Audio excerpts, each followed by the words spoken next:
నిజాలే మాట్లాడినా గ్రౌండ్ లెవెల్లో జరుగుతున్నదే సభలో ప్రస్తావించా రాహుల్. హిందూ సమాజాన్ని నేను కించపరచలే. రికార్డులో కామెంట్లు తొలగించడంతో షాక్కు గురయ్యా. ఇది పార్లమెంట్ సిద్ధాంతాలకు విరుద్ధం. తన కామెంట్ను పునరుద్ధరించాలని స్పీకర్కు లేఖ. లోక్సభలో తాను మాట్లాడింది అంత నిజమే అని ప్రతిపక్ష నేత రాహుల్ గాంధీ స్పష్టం చేశారు. హిందూ సమాజాన్ని తాను ఎక్కడా కించపరచలేదని అన్నారు.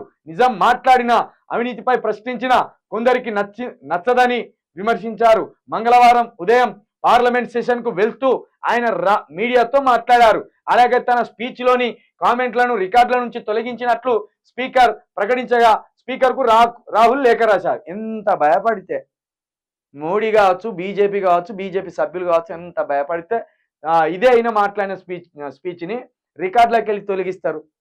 పార్లమెంట్లో ఏం మాట్లాడినా రికార్డ్ అవుతుంది ఆ స్పీచ్. అది ఉంటుంది. ఏ రోజు పోయి ఆ రోజు ఏం మాట్లాడినా జర ఈర్రి అంటే ఎవరన్నా అడుగుతూ ఇస్తారు. అయితే అలాంటి రికార్డులకు వెళ్ళి రాహుల్ గాంధీ స్పీచ్ నిన్న మాట్లాడిన దాన్ని తొలగించినట్టు ఏమన్నారు రాహుల్ గాంధీ? నువ్వు దేవునితో డైరెక్ట్ మాట్లాడతావా? ఏ దేవునితో మాట్లాడినా జర చెప్పు. మేమంటే సాధారణ మానవులం, సాధారణంగా పుట్టినాం, సాధారణంగా చచ్చిపోతాం. నువ్వు చచ్చిపోవా? ఏ దేవుడు చెప్పిండని పెద్ద నోట్ల రద్దు చేయమన్నావు? ఏ దేవుడు చెప్పిండని ఎయిర్పోర్ట్లను అదానికి రాసిచ్చినావు? ఏ దేవుడు చెప్పిండని జిఎస్టీ పెంచినావు? ఏ దేవుడితోటి నీ ఆత్మ మాట్లాడుతుందో జర చెప్పు అన్నాడు.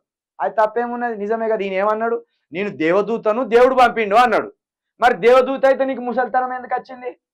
దేవదూత అయితే నీకు తెల్లగడ్డం ఎందుకు వచ్చింది? దేవదూత అయితే నీకు బట్టతలు ఎందుకు వచ్చింది? దేవదూత అయితే నీకు కళ్ళజోడు ఎందుకు వచ్చింది? నువ్వు దేవదూత అయితే నీకు మరణం లేదు కదా. ఆయన చెప్పింది నిజమే. రాహుల్ గాంధీ చెప్పింది. దేవదూతలకు మరణం ఉంటుందా? దేవదూతలకు అసలు ఏజ్ ఉంటుందా?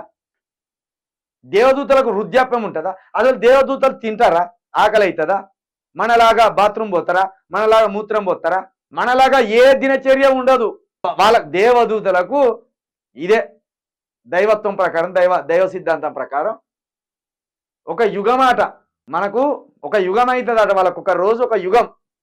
మరి దేవదూత అయితే నీకు ఇవన్నీ ఎందుకు వచ్చినాయి? ముసల్తనం వచ్చే, కళ్ళ చూడు వచ్చే, బట్టతల వచ్చే, గడ్డం తెల్లబాడే, నీకెందుకు ఆకలి అవుతుంది? నువ్వు ఎందుకు గాలి పీల్చుకుంటాను? రాహుల్ గాంధీ మాట్లాడి అన్ని నిజాలే. భయపడి కథం రికార్డులకు వెళ్ళి తొలగించింది. రాహుల్ గాంధీ పేరే రాహుల్ అని పెట్టుకున్నాడు అంటేనే అది ఇండియను, భారతీయత పేరు, అది హిందుత్వం సంబంధించిన పేరు. అది మళ్ళా ఏదో హిందువులను, ఆయన హిందువేనా, నువ్వు హిందువేనే, మళ్ళీ ఆయన ఎట్లా హిందువు అయి ఉండి హిందువులను ఎందుకు కించపరుస్తాడు? కించపరచాడు.